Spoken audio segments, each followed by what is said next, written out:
We are going to start our program, and of course, I know that you're still eating, but I also hope that you will quiet the conversation so that we are so fortunate to have Dr. Zupanc with us again.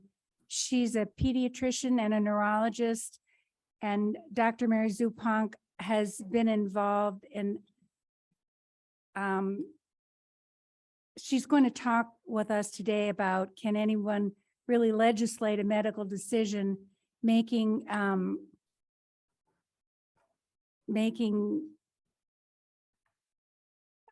I can't read what that was written there. That's such a shame. Anyway, we're going to talk about Roe v. Wade and the potential effects that has on women's health. And we have a wonderful expert person here to speak to us. So how can I widen this?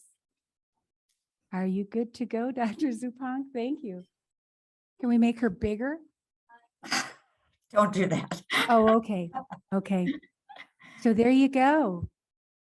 So welcome. Well, thank you. It's really a pleasure to be here. The subject, I'm Dr. Mary Zupanc. I formerly was at Children's Hospital of Orange County, where I was a division chief of pediatric neurology and also the co-medical director of the Neuroscience Institute. And as a result of that, you have a clinical appointment. So as clinical professor at the University of California, Irvine. As a result of a number of family issues, particularly my brother, whose wife has Parkinson's disease, I resigned my position in Orange County and moved back to my home state, which is Wisconsin. Very different political landscape, I might add, than California. And I am now about ready to receive a contract from the University of Wisconsin. So hopefully in the next few months, I will be starting as a professor in the Department of Neurology at the University of Wisconsin in Madison. And what's interesting about that is that's where I did my pediatric neurology training and where I stayed for 10 years on faculty already. So it's full circle for me coming back. Today's topic is within the broad ranges of, it encompasses a number of different thoughts and processes. And I really struggled to put this, not lecture, but interactive session together because it is a hot button issue right now in our country. And many people have very competing views and strident views about the recent decision rejecting Roe v. Wade. But I want to go through the history of Roe v. Wade and laws surrounding abortion in this country, and the medical, ethical, social, and political implications that the most recent decision is going to have on the lives of women, children, families, and physicians. And so I hope this interactive session brings up a lot more questions and can facilitate conversations, thoughtful conversations, and critical thinking. So the history of Roe v. Wade dates back to Norma McCorvey, Jane Roe, but she did not identify herself in that court case. She was identified as Jane Roe. And she was seeking an abortion, and she instituted, as a result of that, instituted federal action against Henry Wade, the district attorney of Dallas City in Texas. And that ultimately resulted in a US Supreme Court decision on January 22nd, 1973, where the Supreme Court ruled that unduly restrictive state regulation of abortion was unconstitutional. Some of you who may have been alive during this time may remember that opinion was written by Justice Harry Blackmun. Specifically, in that, opinion, it was felt there was a constitutional right of privacy implicit in the liberty guarantee of due process, of the due process clause in the 14th Amendment of the Constitution. Only quote unquote compelling state interests would justify regulations that would offset those fundamental rights. Now, the court was really then attempting to balance, and that's what I think we're struggling with right now, is balance the compelling interests of the health of a pregnant woman or adolescent or child with the life of a fetus, an unborn child. It placed the right of a state's compelling interest in the pregnancy, in the pregnant woman's health at the end of the first trimester. With respect to the fetus, the court located that point. Now remember, this is a legal decision, that the capability of meaningful life outside of the mother's womb or viability, which occurs probably at about 24 weeks pregnancy, as a point of compelling interest for the fetus. In other words, in the first trimester, there were more interests in the pregnant woman's health, and then at or about 24 weeks, that it shifted to the life of the fetus. Now, there have been, as all of you know, repeated challenges since 1973, which have kind of narrowed the scope of Roe v. Wade, but did not overturn it. Some of you may be aware of these changes, others of you may not. In Planned Parenthood of Southeastern Pennsylvania versus Casey in 1992, the Supreme Court established that restrictions on abortion are unconstitutional if they place an undue burden on a woman seeking an abortion before the fetus is viable, which would be before 24 weeks. And then there was you may recall the Federal Partial Birth Abortion Act Partial Birth Abortion Ban Act of 2003, which prohibited a rarely used abortion procedure known as intact dilation and evacuation that typically occurred in the second trimester, sometimes in the third trimester. And there was a court case brought up about this in 2007, Gonzalez versus Cartwright, and the court upheld the Federal Partial Birth Abortion Ban Act in 2003. Now, in that Federal Partial Birth Abortion Ban Act was meant to be prohibited except if the woman's life was in grave danger and she would die. But the Partial Birth Abortion Ban Act basically said we should not be doing this because this is close to being a viable fetus. And then in the Whole Woman's Health versus Hellerstedt in 2016, the Supreme Court invoked its decision in Casey, the one in 1992, to strike down two provisions of a Texas law, and I'm sure many of you remember this, requiring abortion clinics to meet the standards of ambulatory surgical centers, which means that abortion doctors would have to have admitting privileges at a nearby hospital. But the court struck down those two provisions in Texas law. And then most recently, in May 2021, the Supreme Court agreed to review in its October 2021 term a lower court decision that struck down a Mississippi state law adopted in 2018 that banned most abortions after the 15th week of pregnancy, well before the point of fetal viability. Remember, the fetus cannot live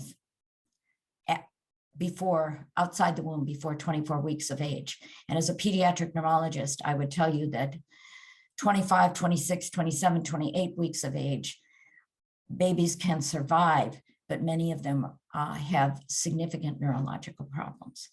But suffice it to say, the Supreme Court agreed to review this decision that banned most abortions after the 15th week of pregnancy. And the law, as it stood, was really unconstitutional under Roe v. Wade and Planned Parenthood versus Casey. But the Mississippi lawmakers passed this measure with the hope that inevitably there would be a legal challenge that would make its way to the Supreme Court. Now, I should have put this in parentheses. They hope that a majority of justices would overturn Roe v. Wade or drastically reduce the scope of those decisions. But they thought it should be brought to the Supreme Court once again. So the single question that the United States Supreme Court agreed to consider in the case, Dobbs versus Jackson Women's Health Organization, which is located in Jackson, Mississippi, was whether bans on all pre-viability abortions are unconstitutional.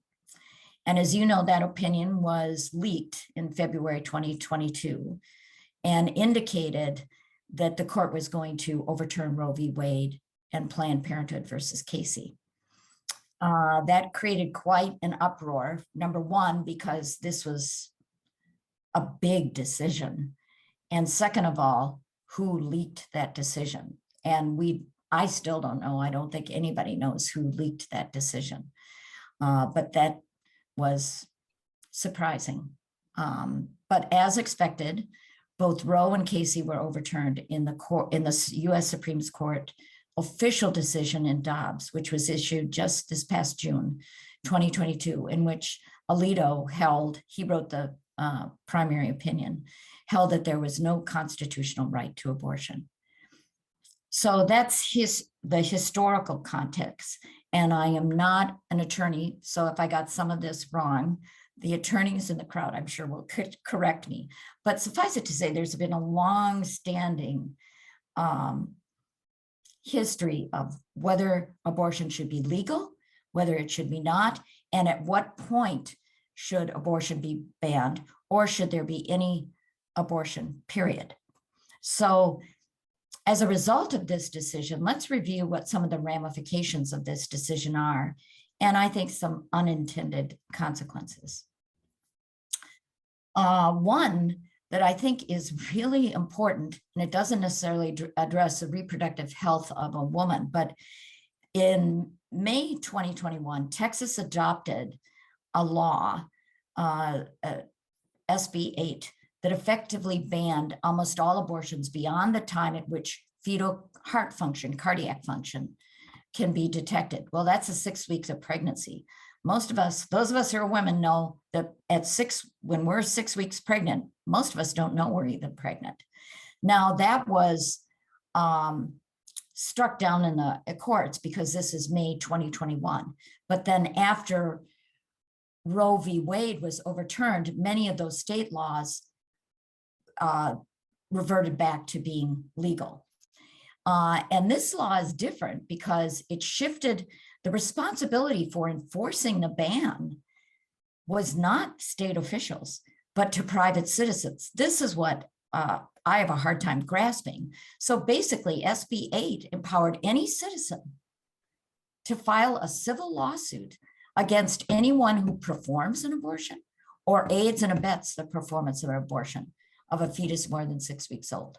Now, number one, most of us don't even know we're pregnant, but that means there are ramifications for a physician. There's ramifications for the Uber driver who may have taken them to the abortion clinic. There are ramifications for family members who may have known that and assisted with the costs.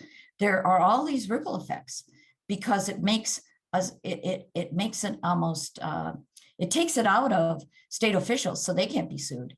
And it makes the citizens of the state or other citizens who report that, they are awarded $10,000 plus legal costs that have to be paid by the defendants. In other words, the woman or the person who aids and abets the performance of the abortion. And then the parties who successfully defended themselves against such lawsuits would not be reimbursed for their legal costs. It's a pretty astonishing law. And the law made no exceptions for rape or incest. Entered Texas. And Texas had adopted a bill that was initially unconstitutional that effectively banned almost all abortions beyond the time at which fetal cardiac activity, a heart rate, can be detected. And that's about 6 weeks pregnant. And as most of you who are women who have been pregnant know, you don't even know you're pregnant. when it's 6 weeks. I mean, there's, you're barely pregnant. And that, like other heartbeat statutes, were struck down until this decision of Dobbs versus the Jackson Women's Health Organization was presented to the Supreme Court, and they banned almost all abortions. And so this law was adopted. And the striking thing about this law, SB 8, meant that it took it out of the hands of state officials and shifted it to private citizens, so that any citizen, whether it be a neighbor or someone who saw a woman go to an abortion clinic, or knew that she was pregnant, comes back not pregnant, could file a lawsuit against anyone who, and then could file a lawsuit potentially against a woman. Certainly anyone who performs an abortion, that means physicians and other midwives, other healthcare providers, or who aids and abets the performance of an abortion of a fetus more than 6 weeks old. And I don't know if you heard my little quip, but that means the Uber driver or Lyft driver could potentially be liable. And the citizen plaintiffs would be awarded $10,000. There's an incentive to do this, and would be paid back for their legal costs. But the parties, if they successfully defended themselves against this lawsuit, would not be reimbursed. So, for example, the physicians want the woman who is pregnant, the person who aided and abetted the performance of abortion, would not be reimbursed. And no exceptions were made for rape or incest. Now, abortion is always a difficult subject, and I know people have really strong feelings about it, but I don't know of a woman who eagerly seeks to have an abortion. It is typically a painstaking decision with long-term ramifications. As was stated so clearly by Bill Clinton, many of you may remember this statement when he was president of the United States in 1992. He said abortion should be safe, legal, and rare. And I'm going to underscore rare. And I would add affordable and accessible. When planned, and like I said, nobody seeks to have an abortion. That's not what people are thinking about, but we need to have reproductive services and healthcare so that women who would like to delay a pregnancy could at least have education about possible contraception and the different types of contraception. So there's often, Planned Parenthood is often the target. And when Planned Parenthood funding increases, abortions generally decrease. And that's because Planned Parenthood provides healthcare, global healthcare, not just reproductive healthcare, but healthcare to many women who would not otherwise have access to any healthcare or reproductive care. And that includes, regular pap smears. That includes a mammogram. That includes choices of contraceptive, the pros and the cons. So Planned Parenthood is really a safety net for many girls, adolescents, and women. And then my question as a physician is, how does one legislate abortion decisions? Medical decisions, I can tell you, I've been a physician for 40 plus years, and every patient is different. Every child I see is different. Every family situation is complex, intricate, and the decision-making is very personal. And it's going to have ramifications on the rest of the family, the decisions that a parent and a child makes. And abortion certainly is going to have ramifications for a family. What are the consequences to women in the reproductive age? Many of you may have seen, there was an article in the New York Times just recently. It was Thursday, October 6th, the abortion debate and the physical costs of pregnancy. And pregnancy itself carries risks, like ectopic pregnancy. That means when the egg doesn't implant in the uterus, it implants in the fallopian tube. The baby isn't going to live, and the mother won't live if it is not surgically, that egg is not surgically removed. And in fact, my own aunt almost died from an ectopic pregnancy. Miscarriages, many physicians are now hesitating about doing D&Cs, dilatation and curettage, for a miscarriage. They often ask the woman to wait several days to see if she will miscarry herself and expel the fetus who's died, which, by the way, is very difficult for women who already know they've lost a baby, and then they have to sit for 4 to 5 days before it is expelled naturally. And oftentimes it is not. A D&C is necessary. And then there's preeclampsia and eclampsia. That means high blood pressure. Eclampsia means a woman has high blood pressure, spilling protein in the urine, and has seizures. Hypertension, that's high blood pressure. Gestational diabetes. And abruptio placenta is when the placenta ruptures, and that's a life-threatening situation. So pregnancy does carry risks for women in all ages in the reproductive age. Now, pregnancy in adolescence is particularly fraught. They're not ready to have babies. Adolescents aren't. So there's a higher risk of the medical complications that I just outlined. And the AAP recently put out a statement that I thought was very compelling, and just to give you food for thought.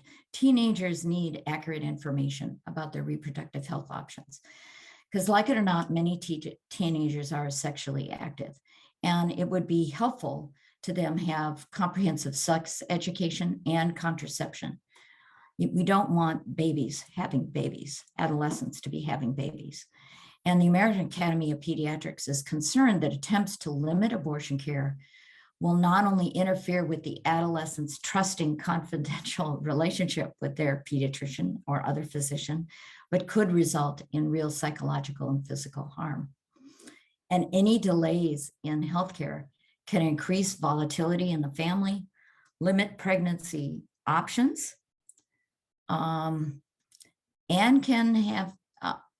can cause someone to seek an unsafe abortion. And that's what will happen in this country, is abortions will go down, but unsafe abortions will. And that means sepsis and death among the teenagers and women who have illegal abortions.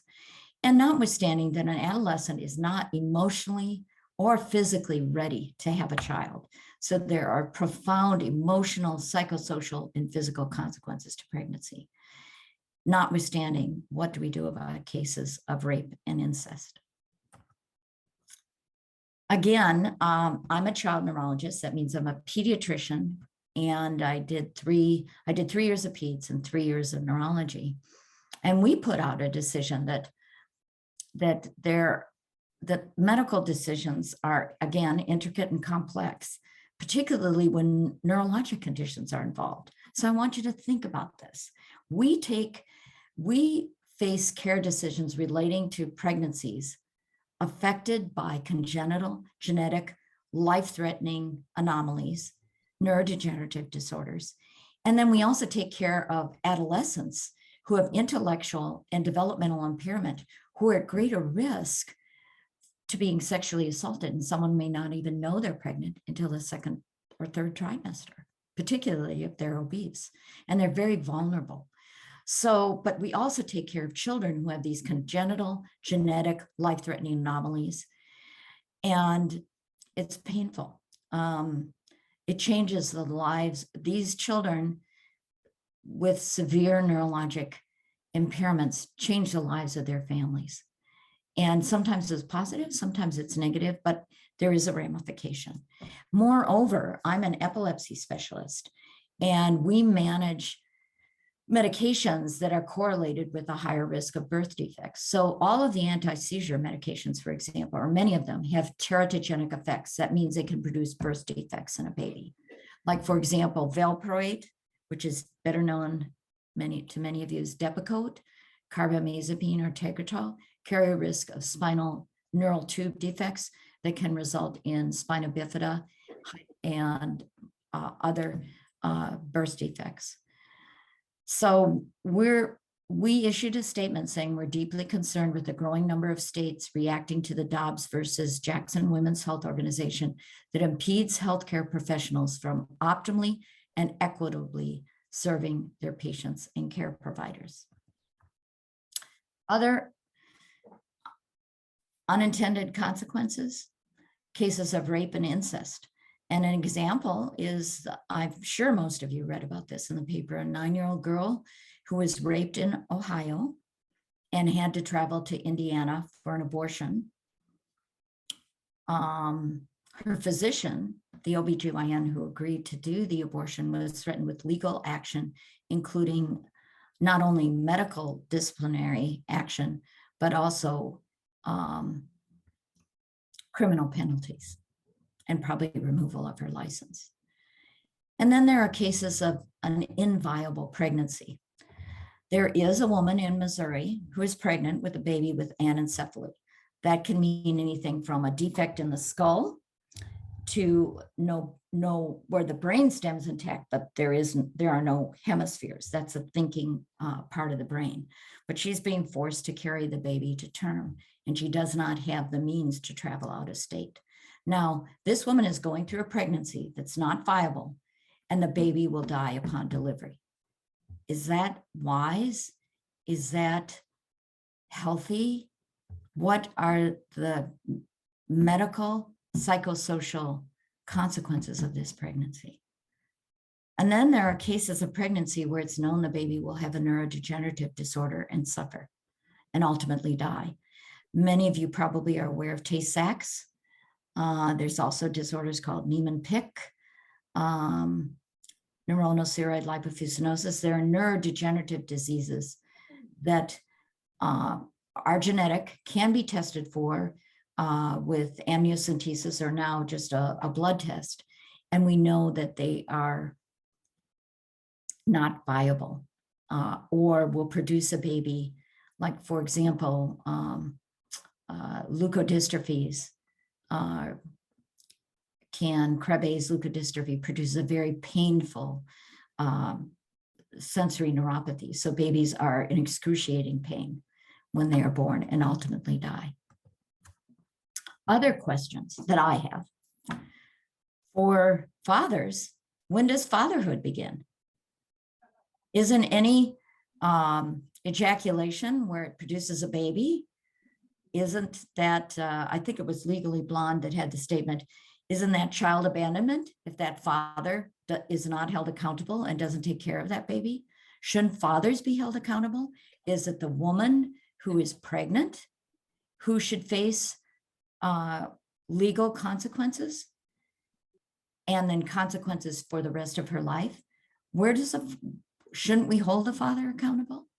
And what about the life of the mother and the consequences to her family? But what about women who are just barely hanging on, who have a number of children and maybe a single parent, maybe not, has to work in order to put food on the table, have housing and medical insurance? And what if she can't see how she's going to be able to afford this? I'm just raising the question. I'm not placing any judgment on that. That there are consequences to pregnancy.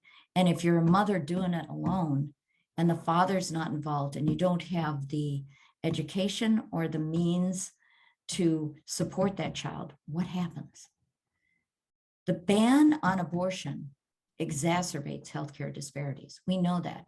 Women without insurance, often minorities, and where English is not their first language, they may be immigrants, legal or illegal, will suffer in greater proportion in comparison to women who have money and the means to obtain an abortion. So it increases that healthcare disparity. And my question, having grown up in high school and college in the 60s and 70s, is what has happened to the right of a woman to make very personal decisions about her own health? And then if life begins at conception, I am not a proponent of abortion. I was raised Catholic. I'm not sure that I myself what I would do if faced with having a baby when I was not prepared for it. But where are the safety nets for mothers, families, and their children? We have to have safety nets. If we're saying life begins at conception, then what's interesting to me is in the states with the most restrictive laws, like Texas, Mississippi, Alabama, Missouri, there are very few protections or safety nets for women, families, and their children. So if you're saying life begins at conception, should we not provide adequate health care, food, lodging, and support for pregnant women during and after the pregnancy? Some of these women are not going to have adequate food. They'll be malnourished, and that increases the risk of pregnancy. They don't have health insurance.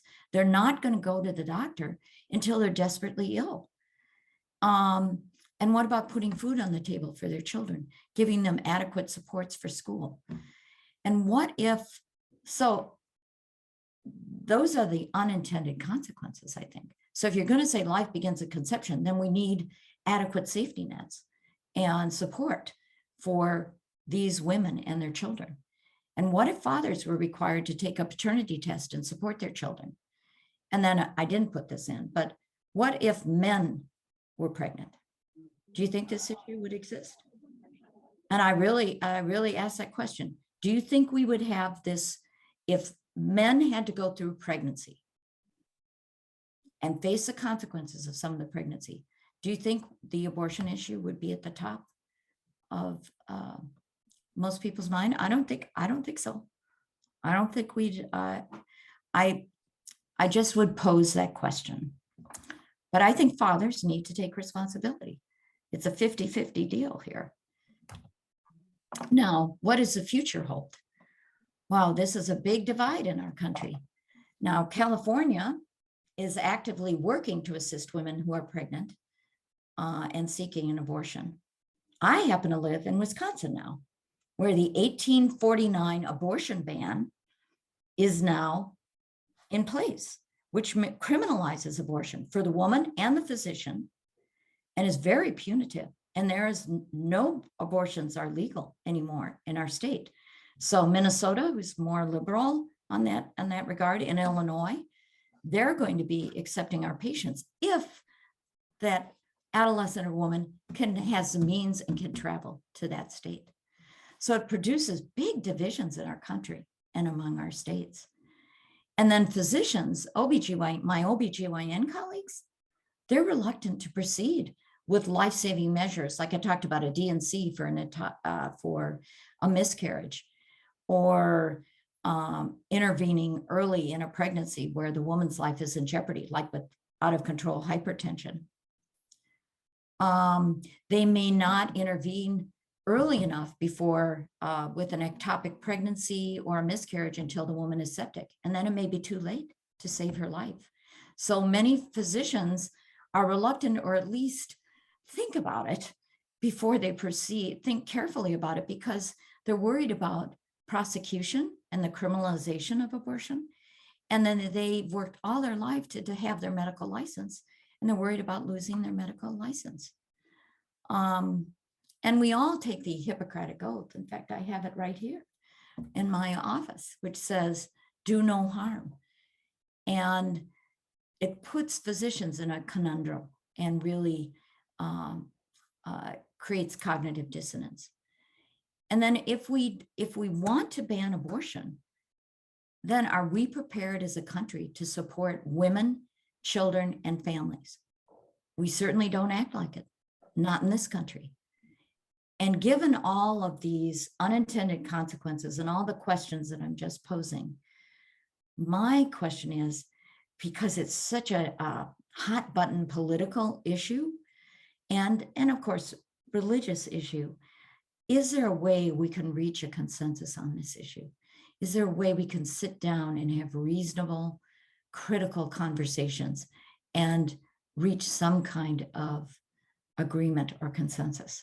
Because right now, I think there are great divisions, not only among reasonable people, like some of my neighbors, some of my own relatives, And it's difficult to have a conversation with them. And look at a Congress.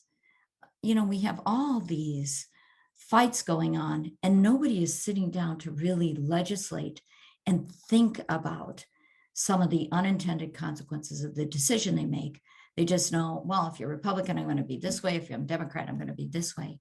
And that doesn't build a strong democracy. So I will leave you with more questions probably than answers, but I'm happy to field any questions that you have. And I'm interested in knowing your thoughts.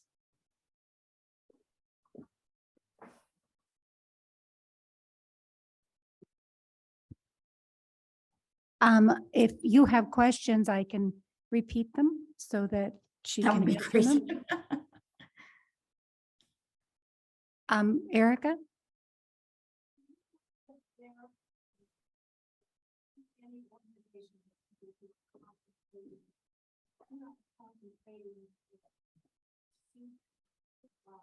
Against the state, somebody who was pregnant, forced to have a baby, suing the state for support of that child.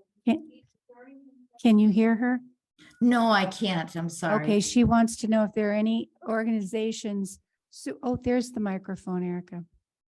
Okay, my Sure. question is, were there organizations or individuals who are contemplating suing the state or the government, or, you know, even taking it to the Supreme Court for support of the fetus during pregnancy and then for the child afterwards? Because it seems like people who have, you know, instituted these draconian laws, you know, it's like, okay, we're supporting this fetus, which is, you know, supposedly a child, but So- once that child is born, you know, So you you're want to on know if your there's own. anything out there? It would make a good legislation? suit, I think.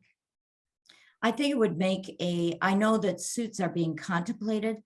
I am not aware, but if anybody in the audience is aware of a specific legal suit currently, but I know organizations are contemplating those kinds of legal suits.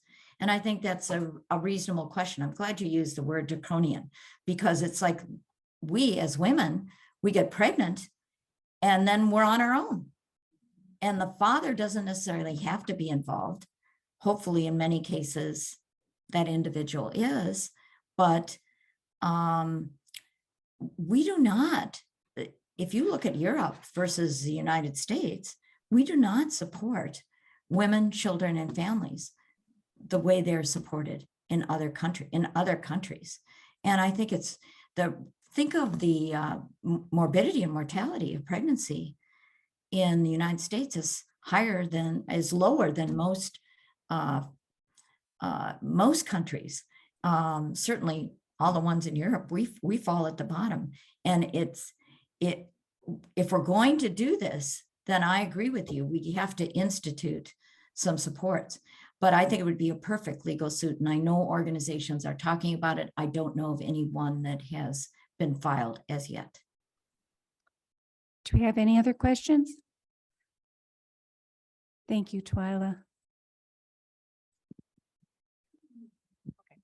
So I just wanted to update what Dr. Zupong told us about the Texas law that enables basically bounty hunters to seek $10,000 civil judgments against anyone who helps a woman to travel or receive an abortion in California. The California legislature has taken action to protect California residents from these civil judgments. Ordinarily, states support each other's civil judgments across state lines. In this case, the legislature passed a law that will exempt anyone who's sought the $10,000 judgment under the Texas law. And I believe the governor has signed it. Thank you. Will that be just a clarification? If Texas pursues that, how does Texas and California reconcile that? Yeah, the California law has authority over California residents. Okay. Obviously, it doesn't exempt anybody in any other state. So the Texas bounty hunters may be able to pursue judgments in Arizona, but not California. It's a very quote unquote clever law in the sense that it creates bounty hunters, really creates an atmosphere of vigilantism, if you will, Yeah, and exempts the state officials pass the bill, but exempts them from any responsibility. And that's what I object to the most. Whether you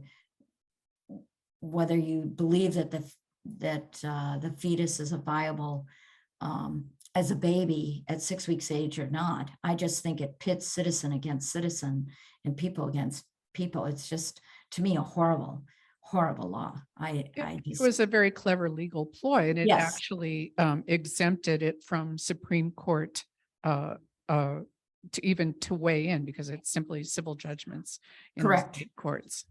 Yeah. I appreciate that. Do you have one more question, Deb? Well, mine is more Then we'll wrap it up. unintended consequence issue I heard about on the radio, and I'd like your comment, that people who are doing their medical degrees in states who are banning abortion are having issues because the ability to do an abortion is part of a medical degree, and they can't get experience within their own states. So I just want you to comment on that, please. No, that's absolutely true. And in fact, as I mentioned, the state of Wisconsin has now had that fallback bill, the 1849 abortion ban law, which criminalizes abortion. So you are right. The residents who are being trained in OBGYN are no longer allowed to learn those procedures. So that is part of their curriculum. That's the OBGYN curriculum. So they have to go out of state and do electives or rotations in a state outside of the state of Wisconsin. So it has broad implications. I'm really glad you brought up that issue because the training will suffer. Absolutely. Absolutely. We thank you so much for joining us again today. We really love hearing from you. And thank you. I think we're going to wrap up the session then. Yeah, I just say one thing is that I never thought in my life that I would have had more reproductive freedom than my own daughters, Right. all of whom are in the reproductive age. Right. They have more, and one of them lives in Texas and wants to get pregnant. All of them have less freedom than I had. And what happens to women who don't have the means or the resources or the education to seek an abortion? If they have a baby, I take care of lots of children with severe neurologic abnormalities, and it's not a pretty picture. And I'm not saying that we get rid of babies who have neurologic issues, God forbid, but there are some neurodegenerative diseases and severe neurologic conditions that are very, very difficult. But every medical decision is different. I really thank you again for